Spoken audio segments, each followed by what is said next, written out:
Next up we have Tim Gitczel, President and CEO of Cameco Corporation. Well, thank you very much, May, and good afternoon, everyone. Vice Minister, Lady Barbara, thank you for the invitation to be here. We're delighted to be here. I feel a bit nervous. I'm surrounded by oil and gas people, and we're in the nuclear business, as you know, so I have about probably 3 minutes to make the case for nuclear today. So you might be asking why we're here and what's in common with certain fossil fuels. And the common element for us, of course, is energy. We're in the energy business, electricity business especially, and as you know, the world demand for energy continues to grow. Since 1980, not long ago, electricity demand has tripled, and we expect it to double again in the next 20 years. So that's what drives our business, that's what drives the nuclear business. Of the 7 billion people on the planet today, and you heard we're going to 9 billion fairly soon, 2 billion without access to electricity, if you can still believe that.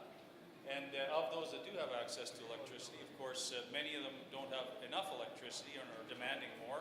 If your house is like my house, every plug-in is filled every night with iPads and iPhones and all of the consumer products that people are demanding. And so we're not using less electricity, we're using more. And we think that nuclear power going forward, despite Fukushima, and I'll talk about that in a moment, is going to continue to play an important role going forward.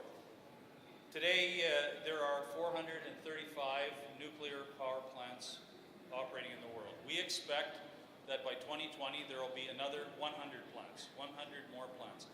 That's the best growth in nuclear that we've seen since the 1970s, when the United States were building, and Japan was building, and France was building.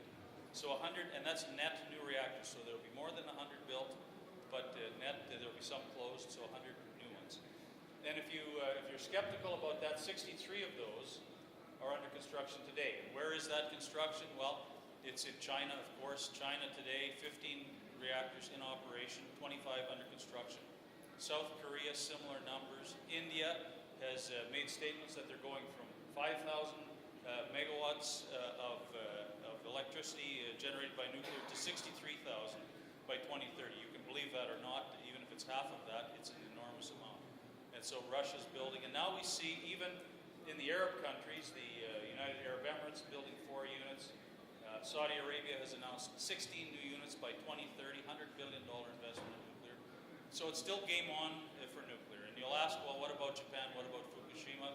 No question it's had an effect on nuclear in the short term. We see some uncertainty. Their units are shut down now while they go through the stress tests and the government approvals that are needed to bring them back on. But clearly we believe they're needed and they will be brought back on shortly.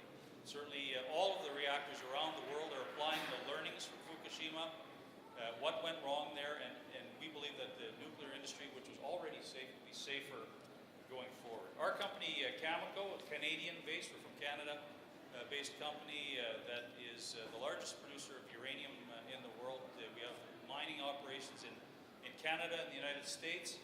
We're in Australia with a new project, and of course we're delighted to be here in Kazakhstan as a partner with Kazatomprom in the mine called JV Inkai.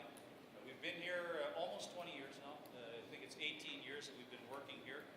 As I say, a proud partner with Kazatomprom and the Samruk Fund, excellent partners. Kazakhstan, of course, the world leader in uranium production in a very short time.